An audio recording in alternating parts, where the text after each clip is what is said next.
Quero ler a partir do final do capítulo 2 e o início do capítulo 3. A partir do versículo 7 do capítulo 2. Deus aqui está tendo uma conversa com Ezequiel e eu quero observar algumas coisas dentro desse diálogo entre Deus e Ezequiel com você aqui nessa noite. Verso 7 do capítulo 2, Deus diz assim a Ezequiel: você lhes falará as minhas palavras, quer eles ouçam, quer deixem de ouvir, porque são rebeldes. Porém você, filho do homem, ouça o que lhe digo. Não seja rebelde como aquela nação, abra a boca e coma o que eu vou lhe dar. Então eu olhei e vi a mão de alguém estendida para mim, e nela estava o rolo de um livro que ele desenrolou diante de mim. Em ambos os lados do rolo estavam escritas palavras de lamento, pranto e ais. Capítulo 3, versículo 1, e ele me disse: filho do homem, coma esse rolo, depois vá falar à nação ou à casa de Israel. Eu abri a boca e ele me deu o rolo para eu comer. E acrescentou: filho do homem, coma esse rolo que eu estou lhe dando, e encha o seu estômago com ele, ou dê de comer ao seu ventre com ele. Então eu comi, e na minha boca ele era doce como o mel. Amém? O apóstolo Paulo, escrevendo a carta aos Efésios, no capítulo 2, a partir do versículo 8, ele vai nos dizer o seguinte: ninguém de vós foi salvo por causa das obras que fez. Vocês foram salvos única e exclusivamente pela graça, exatamente para que ninguém pudesse se gloriar, e no fim a glória seja toda de Cristo. Ele nos salvou pela graça, amém? Você entende isso, que você foi salvo por graça? Você não fez nada para ser salvo, não é mérito nosso, Ele nos salvou. Mas Paulo continua dizendo, ele falou: ninguém foi salvo por obras, ele foi salvo por graça. Nós fomos salvos por graça, mas uma vez salvos pela graça, uma vez encontrados pelo amor salvador de Cristo, nós então fomos salvos para a prática das boas obras. Nós não fizemos boas obras para ser salvos, mas uma vez salvos, nós fomos salvos para praticar as boas obras. Nós fomos salvos para viver as boas obras. Amém? Você crê nisso? Paulo escreve, em outras palavras, isso, quando em 2 Coríntios 3, ele vai nos afirmar algo semelhante, dizendo: aqueles que foram encontrados por Cristo, aqueles salvos por Cristo nele, devem se tornar cartas vivas, mensagens vivas, aqueles que com as suas vidas transmitem uma mensagem. Paulo em Efésios usa a expressão prática das boas obras. Em Coríntios ele usa a expressão cartas vivas, aonde ele está correlacionando isso, dizendo: o praticar das boas obras é como se fosse o pregar de uma mensagem, é como se fosse uma carta que caminha no meio da sociedade, das pessoas aonde você convive, e ali a mensagem do Cristo está sendo pregada por meio da sua vida, à medida em que você pratica obras que se assemelham ao caráter de Cristo, que refletem o caráter de Cristo, que expressam essa nova natureza que foi gerada dentro de você pelo encontro salvífico de Jesus contigo. Nós, uma vez encontrados por Cristo, nós fomos chamados por Ele, convocados por Ele, a sermos uma carta viva por onde nós andamos. Amém? Falei um pouco disso ontem. Muitas vezes nós perdemos um pouco disso de vista. Nós esquecemos um pouco de que Jesus deixou esse mecanismo, Ele deixou esse convite à igreja, de que por meio da nossa vida, por meio do praticar das boas obras, por meio de sermos uma carta viva, o Evangelho seria pregado, o testemunho do reino seria entregue às nações. É interessante porque Jesus, Ele então inicia seu ministério. Os discípulos de João Batista estão sendo preparados por Ele, ouvindo de João Batista há algum tempo: após mim vai vir um, eu não sou digno de desatar as sandálias dos pés dele. Eu batizo vocês com água, mas o que virá depois de mim batizará vocês com o Espírito Santo e com fogo. João está preparando aqueles homens e de repente chega o dia, Jesus está passando. João então olha para os seus discípulos e diz: aquele lá. Aquele homem é o homem a respeito de quem eu tenho falado para vocês. Ele é o homem que eu tenho preparado o caminho, ele é o profeta, o nosso Messias, é a respeito dele que eu tenho falado para vocês. A Bíblia nos diz que os discípulos de João então procuram Jesus, e quando eles se aproximam de Jesus, eles perguntam: é você? É você o Messias? É você o homem a respeito de quem João está nos dizendo há tanto tempo? Você concorda comigo que Jesus poderia simplesmente olhar para aqueles homens e falar para eles assim: sim, sou eu o Messias prometido, sou eu o homem a respeito de quem João Batista estava falando, podem crer em mim, sou eu esse homem? Você concorda comigo que Jesus podia responder assim? Mas é interessante que a resposta que Jesus dá não é essa. Ao invés de Jesus dizer para eles: sim, sou eu, Jesus diz: vem ver. A resposta de Jesus é: vem caminhar comigo, vem ver na forma como eu estou vivendo, e à medida em que você assiste a forma como eu estou vivendo, chegue na conclusão se eu sou de fato o Messias prometido ou não. À medida em que você assiste a forma como eu vivo, decida se eu sou aquele que João estava dizendo que viria ou não. Há um poder sobre nós, à medida em que nós entendemos que quando a salvação nos encontrou, o Espírito de Deus nos capacitou para sermos cartas vivas. Esse é um poder que Deus depositou sobre a igreja, para que por meio do nosso viver, a mensagem da boa palavra, do bom evangelho, encontre o coração daqueles que estão sendo perseguidos pelo Senhor, e daqueles que estão carentes de serem encontrados pela sua graça. Amém? A questão é que, quando nós olhamos para esse aspecto de ser uma carta viva, nós precisamos pensar que a nossa escolha de ser uma carta viva, na verdade é uma escolha se nós seremos a voz que Deus nos levantou para ser no nosso tempo, na nossa geração, na cidade onde estamos, na família onde estamos, no meio dos amigos que estamos, do trabalho, da escola e da faculdade que estamos. Ou se nós seremos apenas um eco daquilo que nós deveríamos ser. Se nós seremos de fato a voz que Deus nos levantou para ser, ou se nós seremos apenas um eco daquilo que eu deveria ser. Um dia uma pessoa me perguntou: Shalom, qual é o seu maior medo? Eu gastei um tempo pensando, e naquele momento, com toda a sinceridade do meu coração, a minha resposta foi: o meu maior medo é ser extremamente bem sucedido em algo que Deus não queria para mim. O meu medo é viver a minha vida sendo um eco daquilo que Deus me criou para ser. Meu medo é terminar a minha vida salvo, eterno, mas tendo desperdiçado a minha existência por ter sido um eco daquilo que Deus me criou para ser na minha geração. Porque se Deus me salvou para a prática das boas obras, existe algo que Deus espera de mim, existe algo que Deus espera de você, existe uma jornada onde Deus inseriu eu e você, de uma forma que ali eu e você seremos uma voz, como João Batista, a voz daquele que clama no deserto, para que na nossa geração, a carta viva que somos nós, testemunhe a todos aqueles que estão ao nosso redor, a respeito do Cristo que nos salvou, do Cristo que nos encontrou, e do Cristo que deseja encontrar essas pessoas e salvá-las também. Amém? Quando nós olhamos para Ezequiel, nós estamos olhando para um homem judeu, filho de um sacerdote. Ezequiel era filho de um homem chamado Buzi. Ele pertencia a uma família sacerdotal. Ele foi levado junto com os judeus para ser escravo na Babilônia.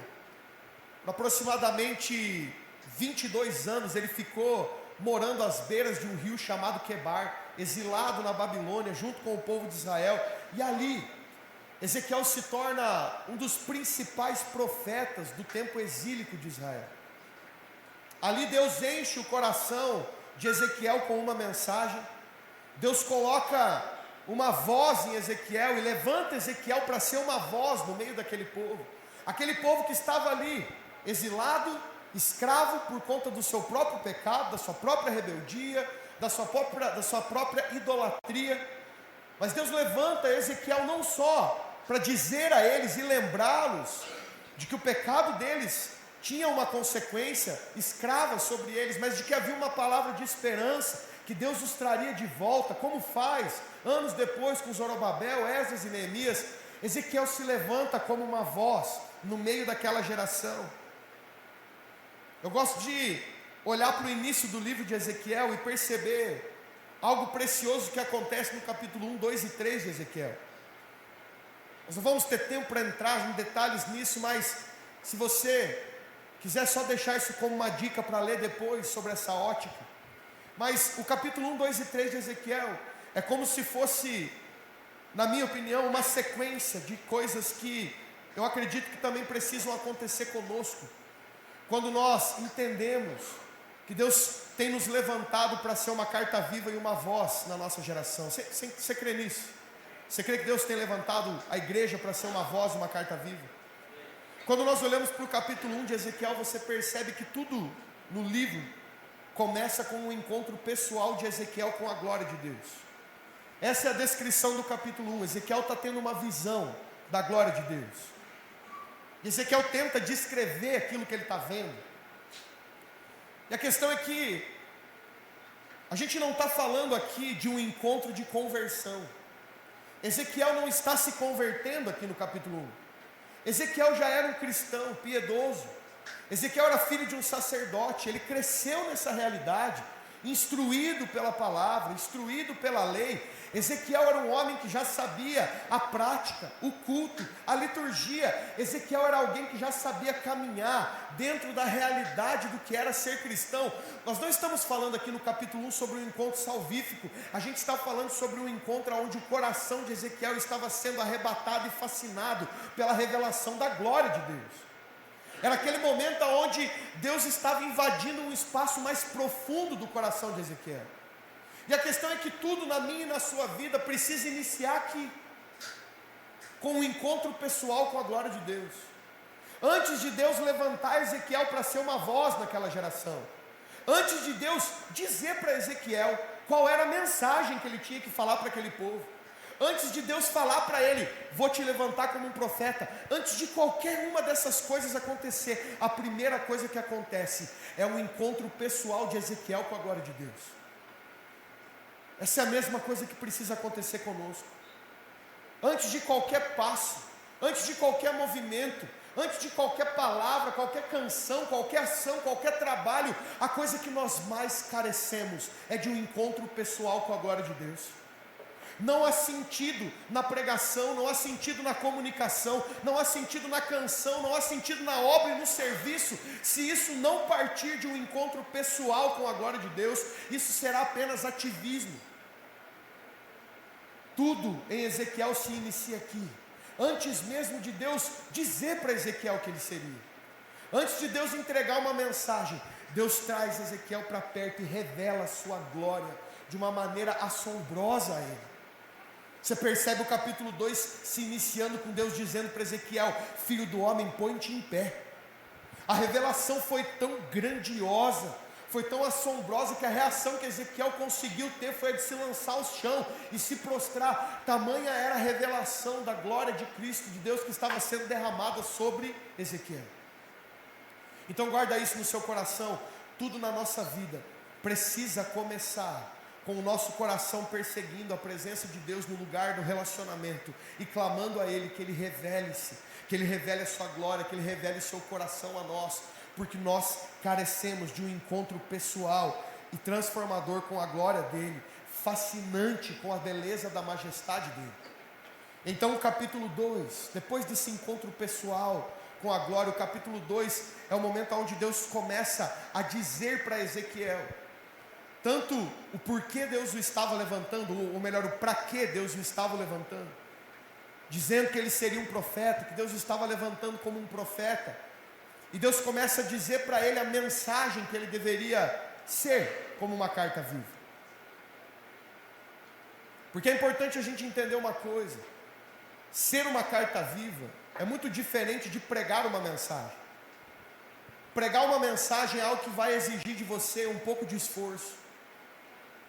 Pregar uma mensagem é algo que vai exigir de você um pouco de dedicação, preparação, algumas horas de estudo, e você consegue organizar algo, pegar um microfone e pregar uma mensagem. Agora, ser uma carta viva, se tornar uma mensagem, é algo que vai custar toda a sua vida. Isso não vai custar só algumas horas do seu dia. Ezequiel não estava sendo levantado aqui como um pregador. Ezequiel estava sendo levantado para se tornar uma mensagem. Ezequiel estava sendo levantado para ser uma carta viva. Deus não está à procura de novos pregadores. Deus está à procura de pessoas dispostas a se tornarem a própria mensagem. É por isso que Paulo diz que ele levantaria cartas vivas e não pregadores. Cartas vivas são aqueles que pregam com a sua vida, com a mensagem encarnada.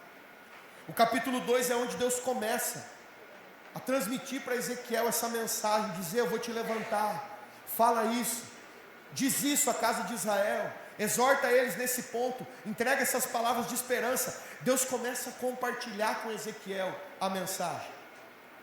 E então, o final do capítulo 2, início do capítulo 3, que é o trecho que nós lemos, é o momento onde Deus vai comissionar Ezequiel a viver. Deus vai comissionar Ezequiel a exercer o seu ministério. E é interessante que quando a gente pensa em comissionar, talvez o que a gente esperava ler aqui era Deus terminando de dizer para Ezequiel a mensagem, e então Deus dizendo para ele: agora você está pronto, Ezequiel, vai, toca o mundo, prega, vira o mundo de cabeça para baixo, transforma tudo que você tocar. Talvez é isso que a gente esperava ler quando nós pensamos nesse ponto onde Deus estava comissionando. Mas é interessante que o comissionar de Ezequiel não começa com um vai e prega. O comissionamento de Ezequiel começa com um vai e coma do rolo que eu estou te dando.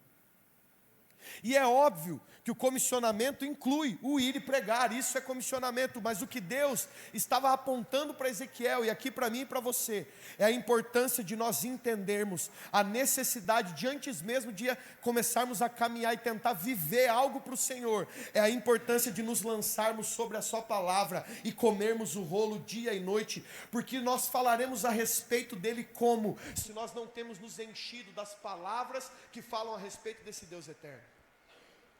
Deus estava dizendo para Ezequiel: Ezequiel, eu estou te levantando para ser uma voz, eu estou te levantando para ser uma carta viva, mas eu quero que você entenda, você não é uma carta que vai falar o que você quiser, você não é uma voz que vai clamar o que você quiser, você é uma voz que vai falar a meu respeito, uma carta que testemunhará o meu respeito. Então tudo começa, o comissionamento, ele começa com Ezequiel ouvindo de Deus: gaste a sua vida comendo desse rolo. É óbvio que Deus não estava falando necessariamente para Ezequiel: vá e se matricule em uma universidade teológica.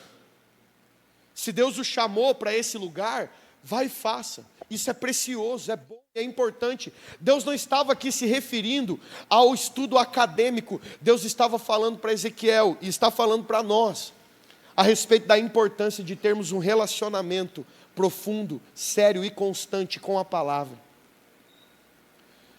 Porque se nós entendemos que precisamos ser uma mensagem encarnada, é sobre isso que nós estamos falando, sobre comer esse rolo dia e noite, meditar nessa palavra dia e noite, até que essa mensagem comece a encarnar dentro de nós, e o Senhor possa nos encontrar como cartas vivas, que tem caminhado, derramando as verdades do seu Evangelho, por onde os nossos pés passam.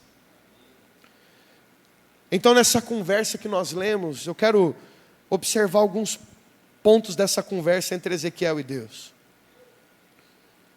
à luz desse convite do Senhor para sermos uma voz, uma carta viva. A primeira coisa que Deus fala para Ezequiel é: Ezequiel, abra a sua boca e coma aquilo que eu vou lhe dar. Deus fala isso para Ezequiel: Ezequiel, abra a sua boca e coma aquilo que eu vou lhe dar. A Bíblia nos deixa claro que o que Deus está servindo ali é o rolo aqui simbolizava a palavra, a mensagem.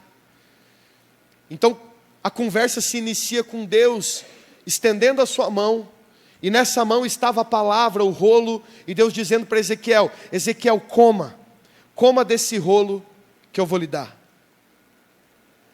E a primeira coisa que nós podemos aprender com Ezequiel é que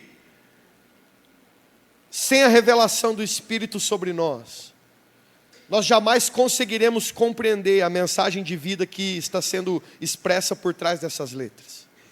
Em outras palavras, ninguém de nós tem poder para produzir revelação. Nós dependemos que o Espírito do vivo Deus estenda a sua mão e sirva a revelação das Escrituras ao nosso coração todos os dias. Não se esqueça, a Bíblia não nos foi dada para informação, a Bíblia nos foi dada para transformação. Ainda que ela seja um livro histórico, ainda que ela carregue informações verdadeiras e ela conte a historicidade da igreja, da história da igreja, é importante nós entendermos que ela não é apenas um livro que conta uma história. Porque se ela fosse apenas um livro para informação histórica, ela não exigiria resposta alguma de nós.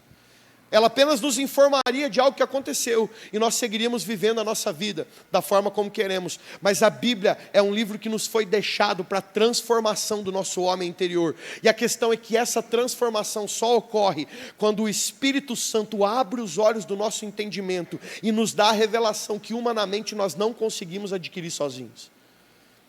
Deus está dizendo isso para Ezequiel. Ezequiel, você pode ler, você pode comer esse rolo quantas vezes você quiser. Se eu não estender a mão e servir para você a revelação, você vai se encher de informação. Mas essa informação só vai se tornar transformação no seu interior à medida em que eu servir a revelação do céu sobre você.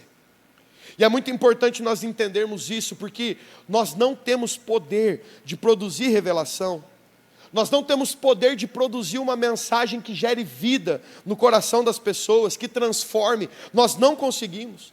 A gente pode até ter habilidade de escrever uma mensagem coesa, a gente pode até ter habilidade de estudar um texto, organizar, explicar historicamente o que esse texto está trazendo, a gente pode desenvolver e deve desenvolver as nossas habilidades naturais, mas nós não temos condição alguma, por mais habilidosos que sejamos, de produzir aquilo que só o Espírito pode produzir, que é a vida de Deus sendo derramada no interior do homem, por meio da revelação que só o Espírito pode trazer.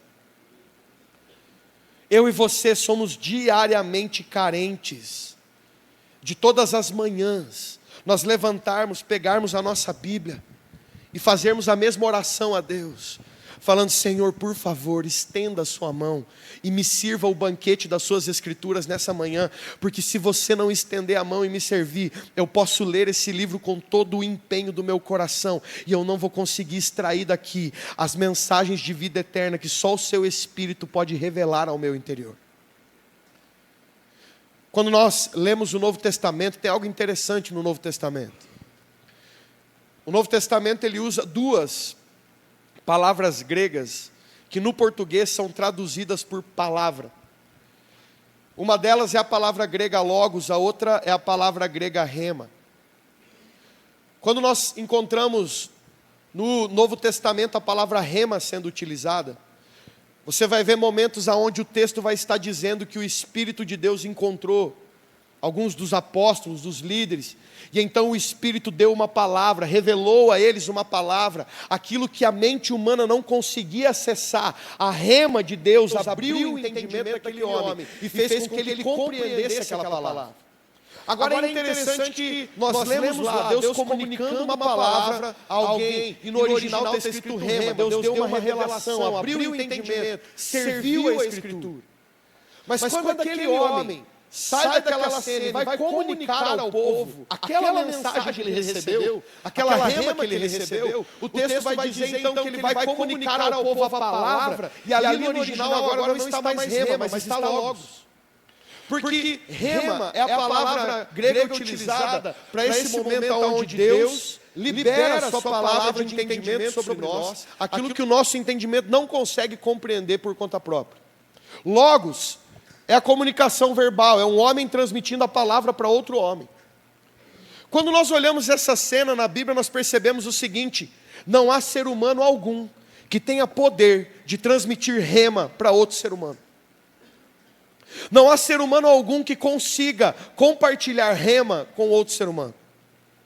Quando o pastor Anderson vem aqui no domingo para compartilhar uma palavra com a igreja, ao longo daquela semana, ele foi encontrado pelo Espírito, e o Espírito liberou rema sobre ele, abriu os olhos do entendimento, deu uma revelação das Escrituras, mas quando ele está aqui compartilhando com você, ele não tem poder de compartilhar rema com você, ele tem poder de compartilhar logos com você.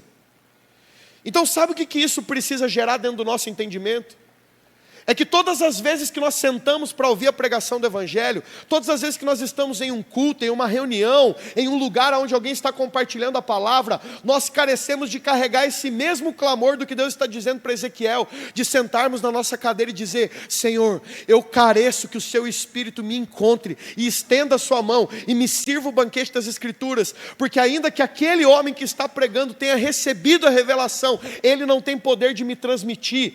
É só o Seu Espírito que tem poder de abrir o meu entendimento e me dar a revelação do céu, porque se eu não comer daquilo que você serve, eu posso sair do culto impressionado, emocionado, chorando, eu posso sair daqui impressionado com a forma com que aquele pastor comunicou e pregou, mas eu saio daqui apenas com informação. Se o Seu Espírito não estender a mão, a palavra que eu ouvi pode me impressionar, mas ela não me transforma. Mas se você estender a mesma revelação, a mesma rema que você deu àquele pastor, você pode servir a cada um de nós de uma forma que essa palavra gere transformação dentro de nós. Nós somos carentes de sermos encontrados pelo Espírito todo dia. Nós não temos poder de produzir revelação. Nós precisamos que Deus, por meio do Seu Espírito, nos sirva o banquete das Escrituras. Deus deseja levantar cartas vivas que carregam como um clamor diário isso. A dependência de todos os dias clamar ao Espírito que lhe sirva o banquete das Escrituras. Amém? Deus nos expressa isso em conversas que Jesus teve. Mateus capítulo 10, versículo 27. Ele está conversando com os discípulos e falando exatamente sobre eles serem essa mensagem encarnada, essa carta viva. E ele vai dizer para os discípulos o seguinte: aquilo que eu tenho falado para vocês no secreto, saiam e falem isso à luz do dia. Ou seja, aquilo que vocês têm ouvido da minha boca, a revelação que eu tenho dado para vocês, no secreto, no lugar do relacionamento. Então saiam e falem dessa revelação. Esse é o tipo de carta viva que eu quero levantar. Aquele que come da revelação no secreto. Ele diz mais uma vez: aquilo que eu sussurro aos ouvidos de vocês, subam nos telhados e proclamem em alta voz. Mas no mesmo livro de Mateus capítulo 22, ele vai exortar os escribas, os fariseus, e ele vai falar para eles: vocês não sabem do que vocês falam, porque vocês não conhecem as Escrituras e o poder de Deus. É interessante essa afirmação deles sobre os escribas e os fariseus, porque eram exatamente eles, os estudiosos do livro. Eram exatamente eles, aqueles que mais sabiam falar sobre o livro. E Jesus está olhando para eles e dizendo: a questão não é o conhecimento da informação. Vocês não conhecem aquele a respeito de quem o livro fala. Vocês não conhecem a respeito de Deus e do seu grande poder. Então a primeira coisa que Ezequiel nos deixa é esse clamor, de carregarmos esse clamor do quanto nós dependemos de que o Espírito libere revelação sobre nós. A conversa então continua. E Ezequiel olha para o rolo que estava na mão de Deus. Ezequiel então escreve dizendo: eu percebi que a hora que esse rolo desenrolou, esse rolo estava escrito por dentro e por fora. Os dois lados desse rolo tinham palavras escritas. Se você já viu algum papiro, algum rolo antigo, você sabe que isso é algo meio incomum, porque normalmente não se escrevia dos dois lados do rolo. Você só escrevia do lado interno do rolo, exatamente para que depois de enrolado, caso ele fosse molhado, a mensagem não se perdesse. Então normalmente aqueles rolos, eles tinham um lado escrito e tinham um lado em branco. Mas Ezequiel está olhando esse rolo em específico e ele fala: esse aqui é diferente. Nesse rolo não tem espaço algum em branco. Esse rolo está escrito por dentro e por fora. E aqui Deus estava enraizando uma segunda verdade dentro do coração de Ezequiel. Se no primeiro momento Deus diz para ele: Ezequiel, não se esqueça que você é carente do meu Espírito. Daqui 20 anos, depois de ver tudo que vai acontecer aqui por meio de você, você vai continuar dependendo que eu te sirva a revelação. Não vai chegar um momento que você vai parar de depender de mim.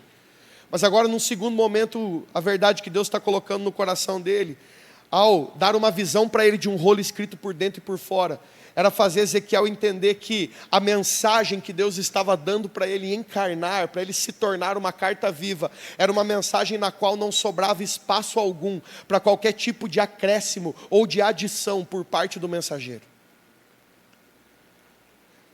Deus está levantando uma geração de cartas vivas que estão dispostos a serem fiéis e íntegros diante da mensagem completa a qual o Senhor nos pediu a encarnar. Sem querer adicionar nada na mensagem, sem querer tirar nada da mensagem, para tornar a mensagem mais acessível, para tornar a mensagem mais aceitável, para tornar a mensagem mais fácil de ser digerida.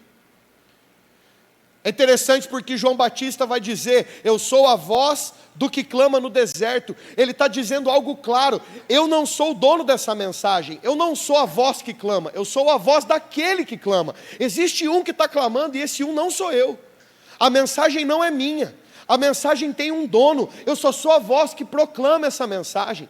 Eu não tenho direito de profanar essa mensagem, eu não tenho direito de fatiar e escolher um pedaço que eu acho melhor e falar só sobre ele, ou comer só sobre ele, ou viver só ele.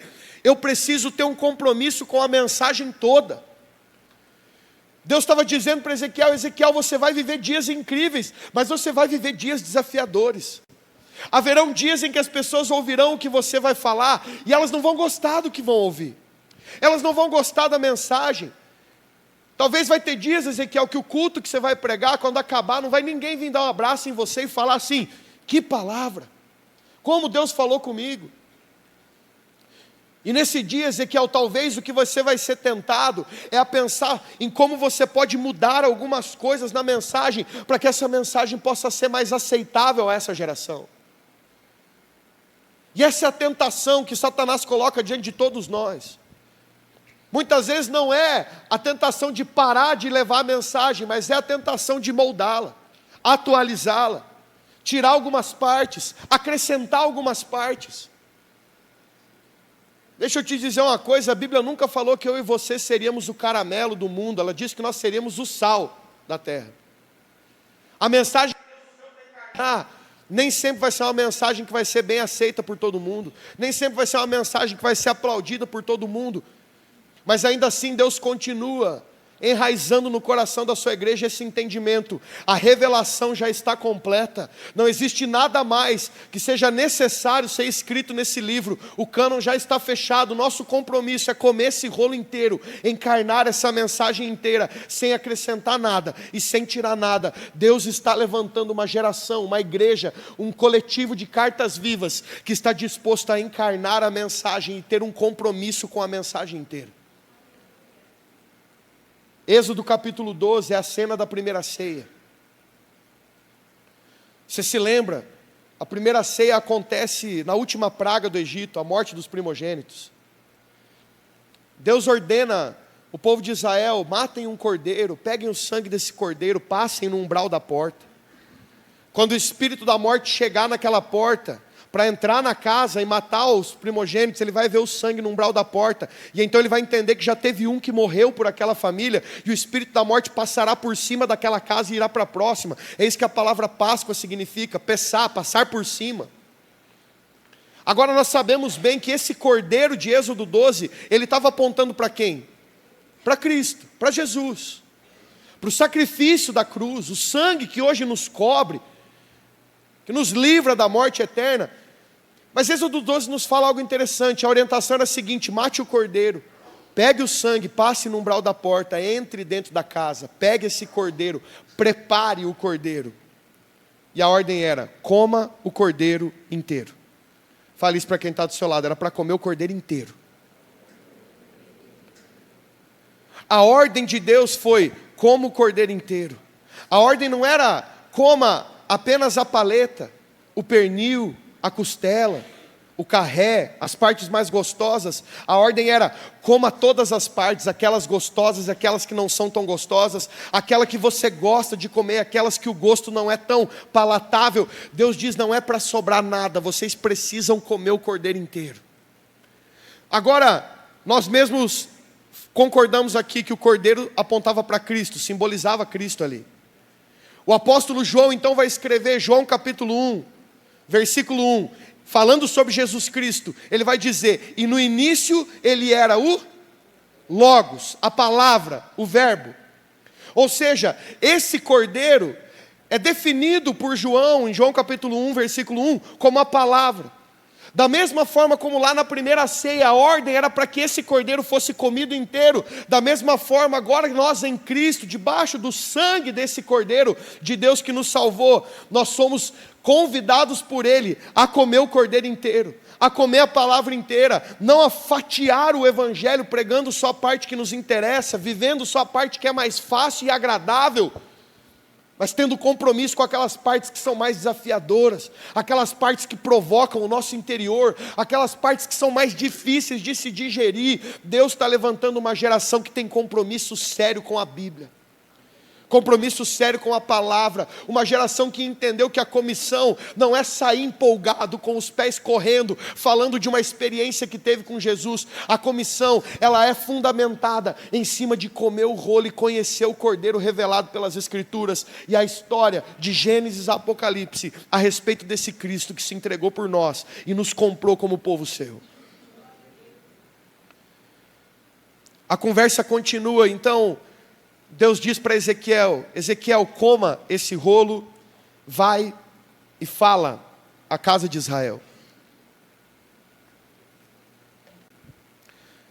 Comer o rolo aqui foi associado com esse mandamento: vai e fala, vai e proclama essas palavras.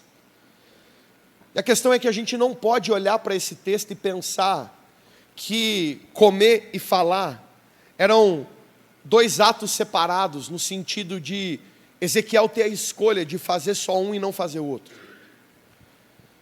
O que Deus estava dizendo, em outras palavras, para Ezequiel é: ao aceitar comer o rolo, ao aceitar encarnar essa mensagem, nós também aceitamos a responsabilidade de anunciá-la.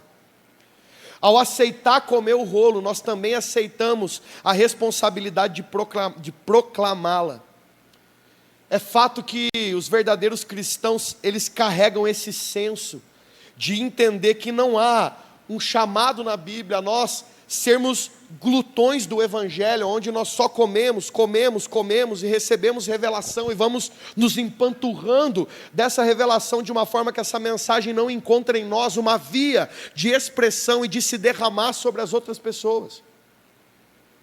Várias vezes eu encontro pessoas se referindo de maneira muito equivocada ao primeiro mandamento.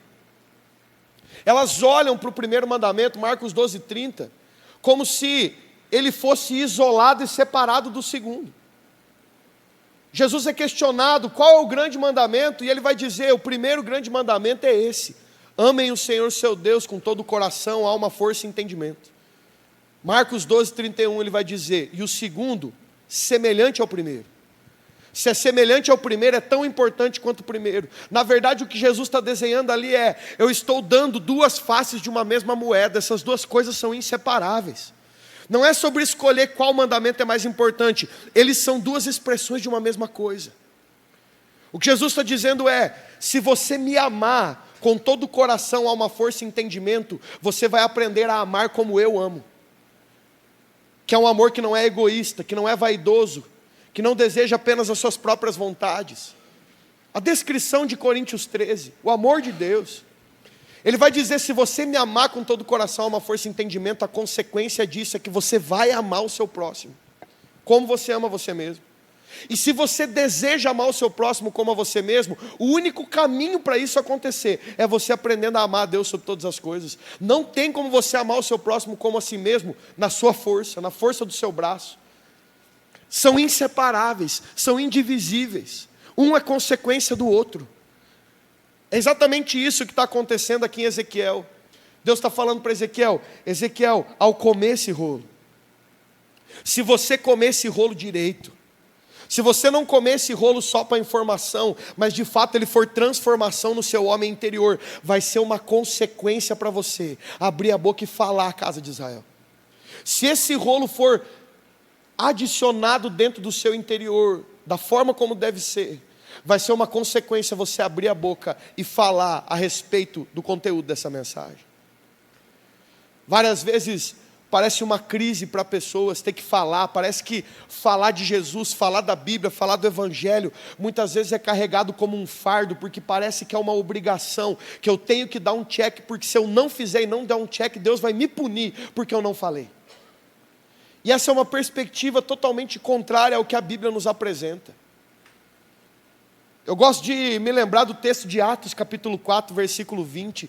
A Bíblia nos fala que Pedro e João, eles são presos por pregar o Evangelho. E então, depois de açoitados, presos, eles vão ser soltos. O exército romano, junto com os líderes religiosos, estão ali, eles falam para Pedro e João: olha, nós vamos soltar vocês, mas nós temos uma ordem. Vocês não podem falar mais de Jesus. Se vocês querem falar de Jesus, vão para outra cidade. Mas se vocês querem ficar aqui, vocês não podem mais falar desse Jesus, senão a gente vai prender vocês e a gente vai açoitar vocês. E então Pedro olha para aqueles homens e diz: vocês nos perdoem, mas nós não podemos deixar de falar daquilo que nós temos visto e ouvido. E muitas vezes parece que algumas pessoas leem esse texto com a seguinte sensação: parece que Pedro está diante daquela situação como se ele tivesse entre a escolha de duas coisas que não são boas, nenhuma das duas é boa. Ele tem que escolher entre deixar de falar, e então ele não apanha do exército e não é preso, mas ele tem que se acertar com Deus. Ou ele tem que escolher em falar, para ficar tudo bem com Deus, mas daí aguentar as pancadas do exército e ser preso. E parece que Pedro está ali, diante daquela sinuca de bico, e de repente ele decide, ele fala: quer saber? É melhor eu ficar bem com Deus e apanhar do exército. Então, cara, desculpa, eu não posso deixar de falar, vocês querem me prender de novo, estou aqui. Mas a questão é que o que Pedro está dizendo não tem a ver com isso. O sentimento de Pedro ao dizer isso não parte desse lugar.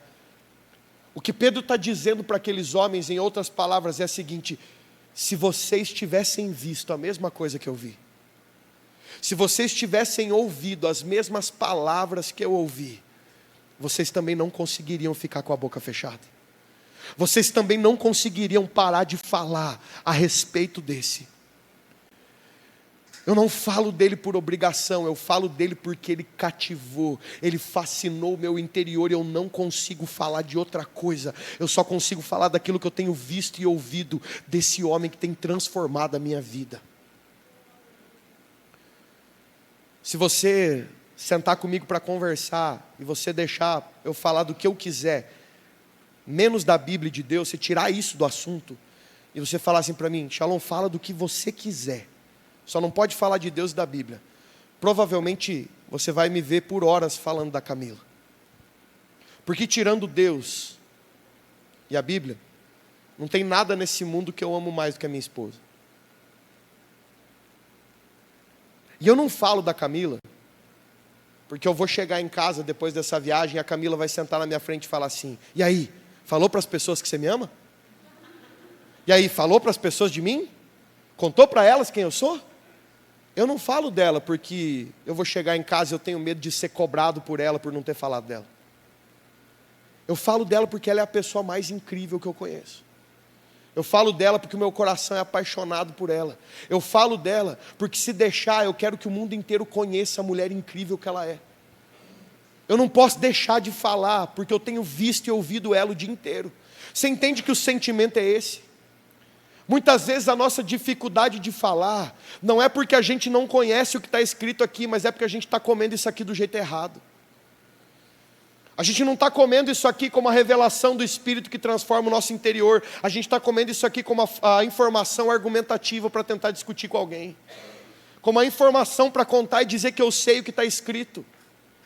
E a questão é que Deus deseja levantar cartas vivas, que foram fascinadas, cativadas e apaixonadas pela revelação da palavra de tal maneira, que elas se levantam com esse sentimento de Pedro e João. Olha, não importa quanto vai custar, não importa se eu vou ser aceito ou não, não importa se vocês vão gostar do que eu tenho para dizer ou não, não importa se vocês vão continuar sendo meus amigos ou não, eu não posso deixar de falar. Porque hoje de manhã eu estava lá no meu quarto junto com o Senhor, eu abri a Bíblia, Deus falou algo para mim, o Espírito me serviu o banquete, meu coração está tomado pela verdade que invadiu o meu interior nessa manhã, eu não consigo parar de falar. Deus estava cravando mais uma verdade no coração de Ezequiel. dizendo para ele: Ezequiel, à medida em que a mensagem toma o seu interior, à medida em que o seu amor por mim cresce, a consequência é um movimento natural do seu coração em se derramar sobre o outro, em amar o seu próximo, em levar essa mensagem, em querer que todos aqueles que estão ao seu redor possam provar e viver da mesma revelação e experiência que você tem vivido. A quarta coisa, então, Deus fala para Ezequiel e diz o seguinte: Ezequiel, pega esse rolo que eu estou te dando e dê de comer ao seu ventre. Parece uma ordem semelhante à primeira. Parece como se Deus estivesse dizendo para ele comer de novo. Mas a questão é que aqui tem algo diferente da primeira. A primeira ordem é: Ezequiel, coma do rolo que eu te dou. Deus estava falando: você não tem poder de produzir revelação, você depende de mim. Mas agora Deus está dizendo: Ezequiel, pega esse rolo que eu te dei. Pega essa revelação que eu te dei, que você não conseguia ter sozinho, e que só o meu Espírito podia te servir.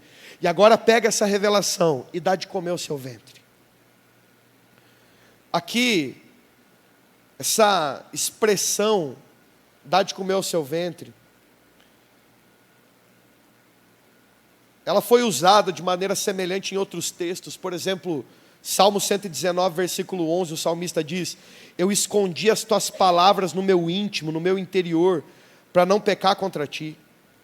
Josué, capítulo 1, versículo 8, não deixe de falar as palavras deste livro da lei, de meditar nelas de dia e de noite, para que você cumpra fielmente tudo que nele está escrito. Quando Deus estava falando para Ezequiel, dá de comer ao seu ventre, no Antigo Testamento, por muitas vezes o ventre simbolizava para eles aquilo que o coração simboliza para nós. Quando a gente pensa sobre a centralidade do nosso ser, nós nos referimos ao coração. Muitas vezes no contexto do Antigo Testamento, a centralidade do ser, ela era designada pelo ventre. Você vai perceber momentos onde pecados terríveis foram cometidos contra Deus, e Deus ordenou que aqueles que pecaram fossem mortos. Você vai ver que eles eram mortos com espadas ou lanças cravadas no ventre, e não no coração. Porque o ventre transmitia essa centralidade do ser. É como se Deus estivesse dizendo para Ezequiel o seguinte: Ezequiel, você não tinha condição de ter a revelação. E então eu te servi, eu te dei essa revelação, mas uma vez que você recebeu de mim a revelação, agora iniciou uma responsabilidade para você. Agora a sua responsabilidade é pegar essa revelação e começar a dar de comer ao seu interior, ou seja, meditar nessa verdade dia e noite, se lançar sobre essa palavra dia e noite, de tal forma que essa palavra saia só do seu intelecto e ela encarne dentro de você. O nosso problema é que muitas vezes nós olhamos para o momento em que Deus abre o nosso entendimento e nos dá a revelação, como se esse fosse o ponto final. Quando Deus abre o nosso entendimento e nos dá a revelação, isso é o ponto de partida. Ele está abrindo uma porta e nos dando acesso a algo que antes nós não tínhamos entendimento. Como um convite que nos diz: acesse esse lugar, venha a esse lugar e coma dessa revelação que você não tinha antes, de uma forma que você agora se aprofunde nessa verdade que você não sabia, mas que pelo meu Espírito eu te dei. Essa ordem de Deus, Ezequiel fala sobre esse compromisso de meditar de maneira zelosa na palavra dia e noite. Porque guarda uma coisa no seu coração: quando Deus te dá a revelação invade o seu intelecto. Ela é espiritual, o Espírito de Deus abre o seu entendimento, mas a comunicação, a informação, ela entrou no seu cérebro.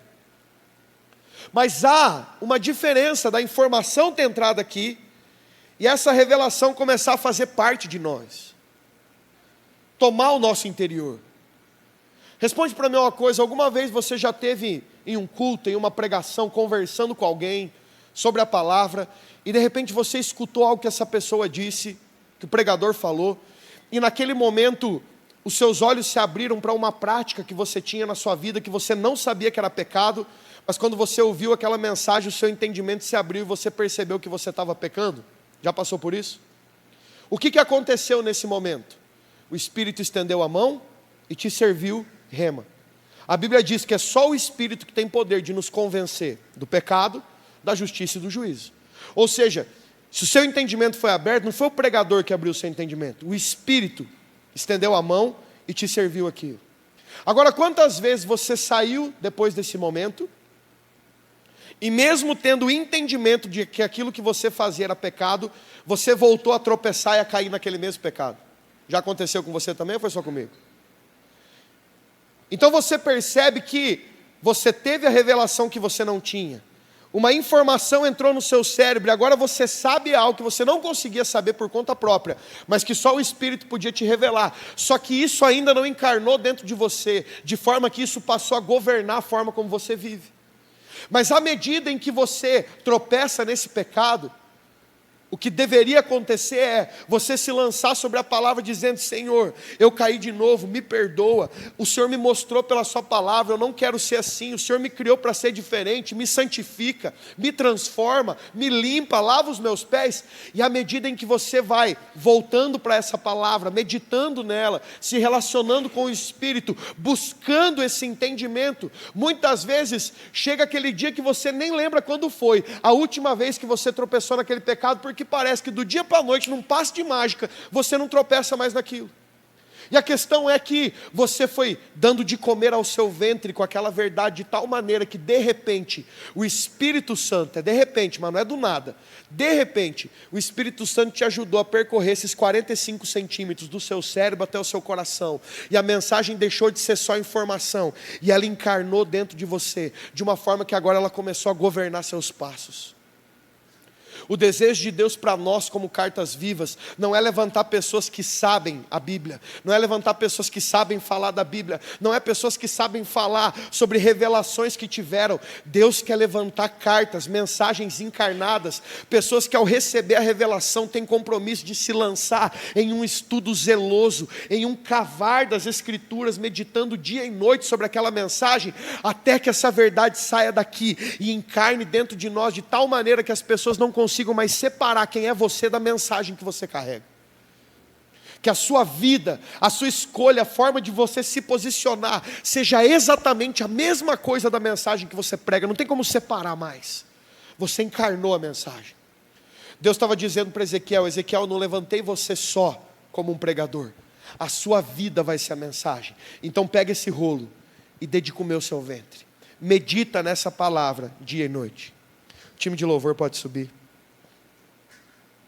A última coisa dessa conversa é Ezequiel, pegando o rolo, comendo o rolo, e então ele termina com a seguinte frase: na boca, esse rolo era doce como mel. E na minha opinião, você pode até discordar de mim, não tem problema. Na minha opinião, Ezequiel poderia terminar o seu livro com essa frase. Ezequiel poderia terminar o livro de Ezequiel, depois de tudo que ele viveu, depois de viver essa mensagem que ele encarnou, os 20 anos se passarem, Ezequiel poderia terminar o seu livro escrevendo: e essa mensagem foi doce como mel. É óbvio que a doçura nada tinha a ver com a natureza do rolo. Se você já comeu papel, você sabe que papel não é gostoso e nem doce. Mas nós olhamos, por exemplo, Jeremias expressando um pensamento semelhante ao de Ezequiel. Quando ele diz: achadas as tuas palavras, logo eu as comi, e as tuas palavras me foram gozo e alegria. O salmista no Salmo 119, 103 diz: ó, quão doces são as suas palavras ao meu paladar, elas são mais doces do que o mel à minha boca. O que Ezequiel estava nos dizendo aqui era que ao comer o rolo, e se lembre, o rolo carregava a mensagem que ele deveria encarnar, ou seja, o rolo carregava a forma como ele deveria viver. Era a proposta de vida que Deus tinha para ele. Era a carta viva que Deus estava chamando ele para ser. Aquele rolo não carregava só a mensagem que ele tinha que pregar, aquele rolo era a proposta de vida que Deus tinha para Ezequiel.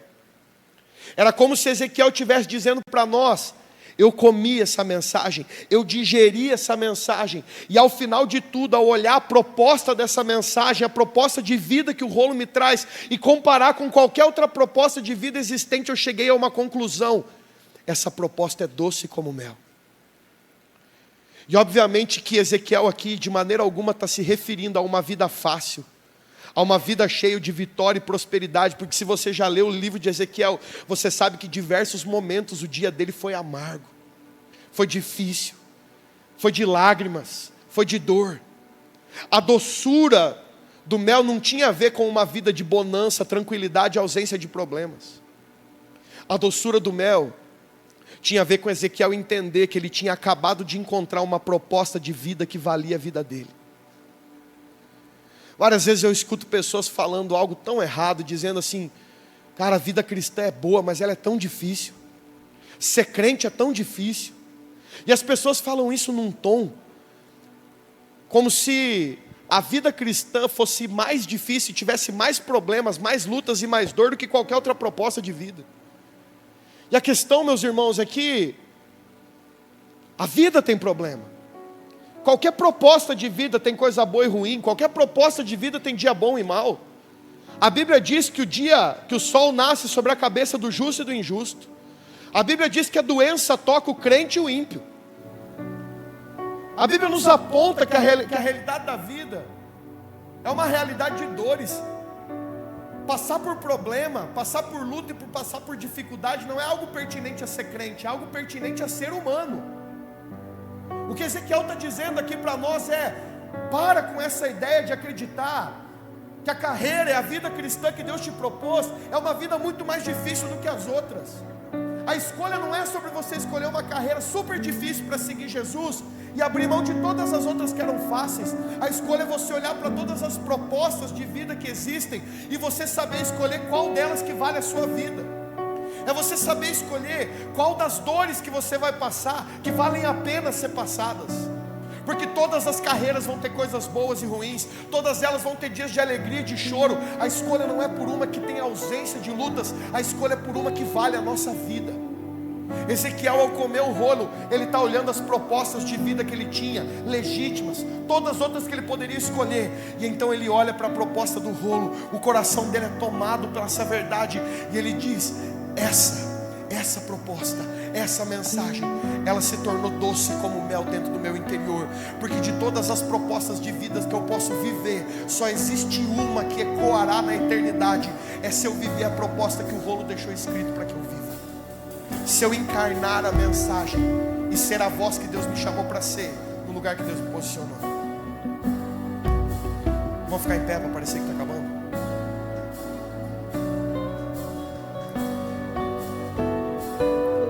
Deixa eu contar uma história para você antes da gente orar. Março de 2023, eu fui para o Paraná, para a casa dos meus pais, para que meu pai pudesse conhecer a Emma. A Emma tinha nascido em janeiro de 2023. Minha mãe foi para lá, conheceu ela, meu pai ainda não tinha conhecido. Então eu fui para lá para que meu pai pudesse conhecer ela. Quando eu cheguei na casa do meu pai, naquele dia, eu fui descarregar as malas do carro e eu entrei na casa do meu pai. Eu entrei no quarto, que era o quarto que eu morava, quando eu morava lá com ele. E então, no momento em que eu entrei naquele quarto, Deus me permitiu reviver uma cena que tinha acontecido 11 anos antes. Em fevereiro de 2012, eu acordei pela manhã, fiz meu devocional antes de descer para a usina que eu trabalhava. E no momento que eu estava fazendo meu devocional, orando, Deus invadiu aquele quarto e Ele falou comigo de maneira muito clara, dizendo para mim se eu estava disposto a pedir demissão do meu emprego e seguir a voz dele por onde ele me pedisse para andar. Naquela manhã eu peguei o carro, desci, preenchi minha carta de demissão, entreguei para o meu chefe, conversei com ele, assinei as papeladas, voltei para a casa do meu pai. Eu ainda não namorava a Camila naquela época. Voltei para a casa do meu pai. E então Deus me permitiu reviver aquela cena da hora que eu entrei no meu quarto. Ele me deixou sentir exatamente o que o meu coração estava sentindo naquele dia. Era um misto de duas coisas. Eu estava extremamente empolgado, porque eu tinha ouvido Deus falar comigo claramente. Eu estava empolgado por poder dizer sim para Ele. estava empolgado por poder viver algo que Ele estava escrevendo para mim, por poder ser inserido na história dele. Eu estava extremamente empolgado com aquilo, só que ao mesmo tempo eu estava completamente desesperado, porque eu não tinha noção do que ia ser a minha vida.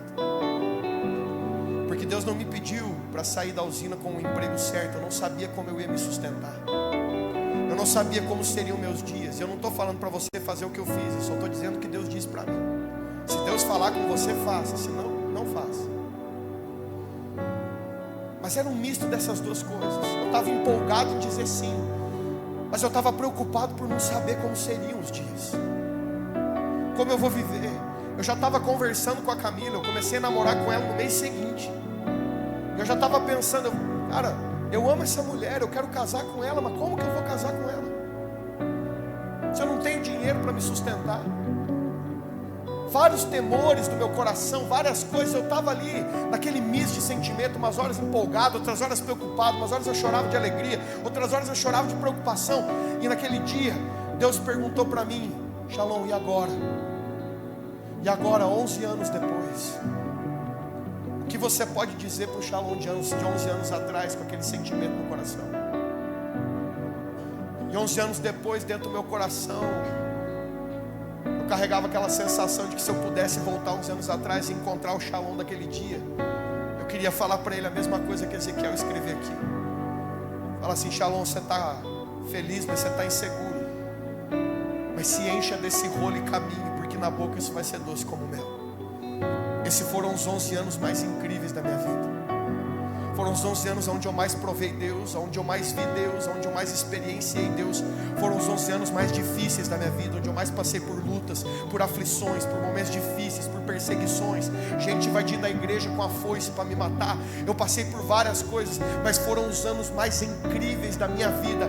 Eu olhava para o Shalom de 11 anos atrás dizendo: eu não poderia fazer outra escolha, porque não teria outra carreira proposta para mim que valesse tanto a minha vida do que a carreira que esse rolo me propôs.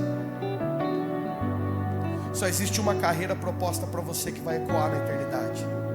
Eu não estou falando sobre carreira eclesiástica, eu estou falando sobre você viver a sua vida a partir da mensagem que o rolo te pediu para encarnar. Seja qual a profissão você tiver, seja o lugar aonde você estiver inserido, o convite de Ezequiel para mim e para você é: se torne essa carta viva no lugar onde você estiver, dependendo do Espírito para te servir a mensagem, tendo um compromisso com a integralidade da mensagem, comendo essa mensagem do jeito certo, de uma forma que você vai falar dela com toda a paixão, meditando nessa mensagem dia e noite, dando de comer o seu ventre e caminhando com essa certeza.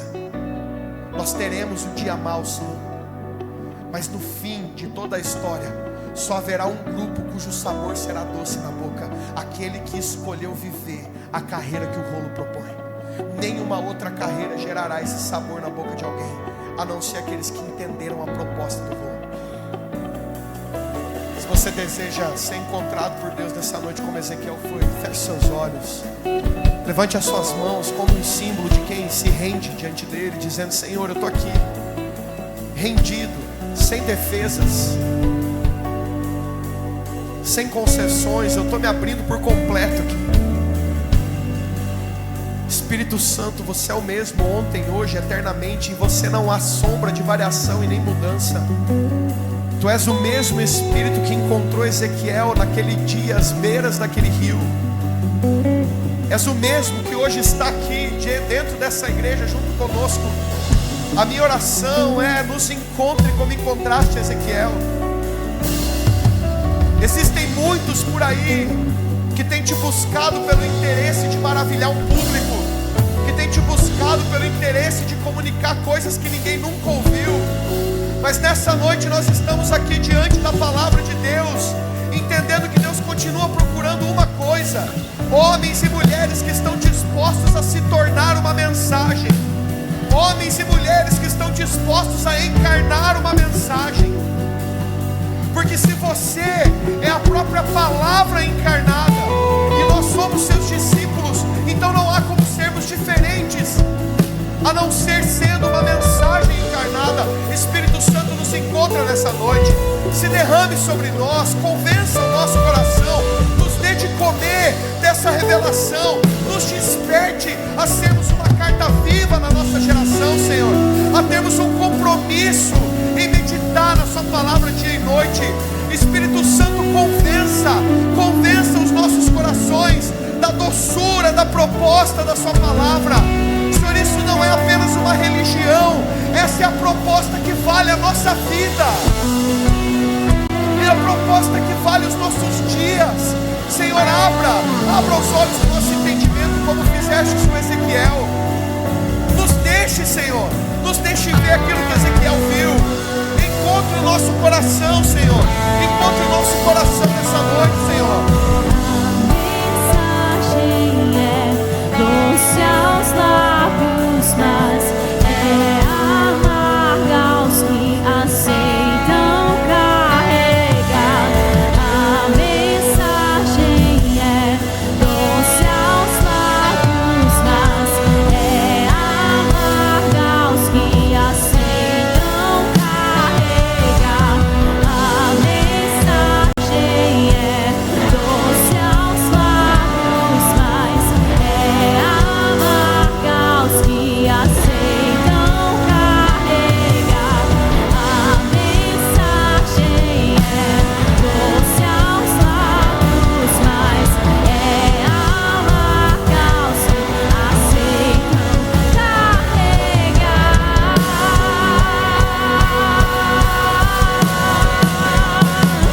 Eu como o rolo, leio o livro, medito na tua lei.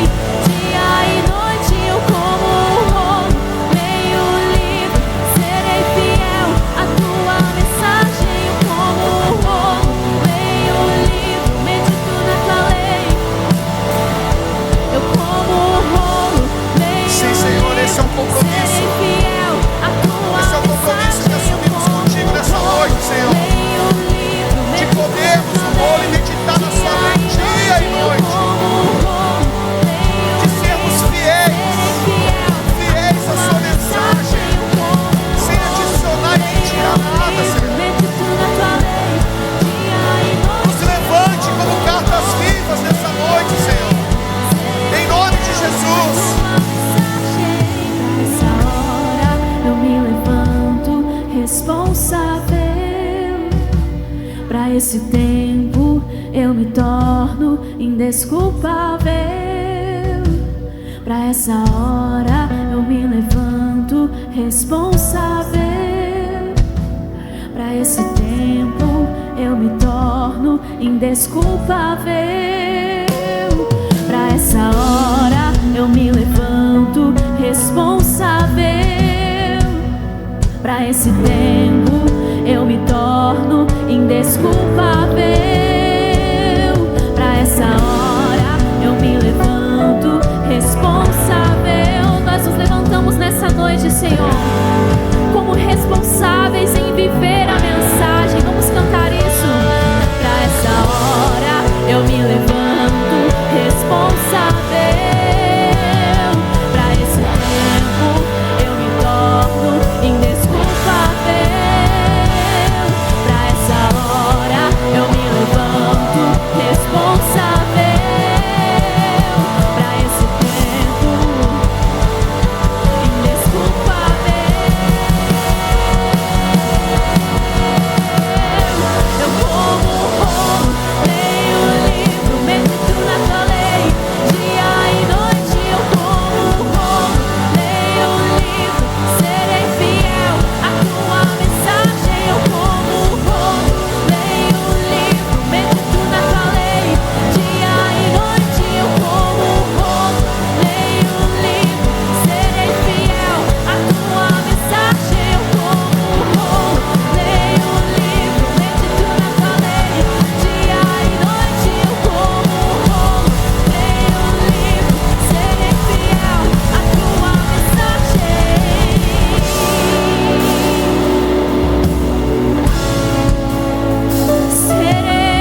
responsável.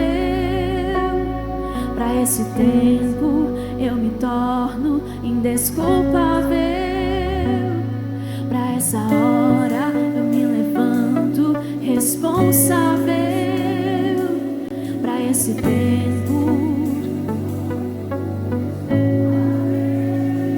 eu como rolo, leio o livro, medito na tua lei. Dia e noite eu como rolo, leio o livro, serei fiel à tua mensagem. Eu como rolo, leio o livro, medito na tua lei.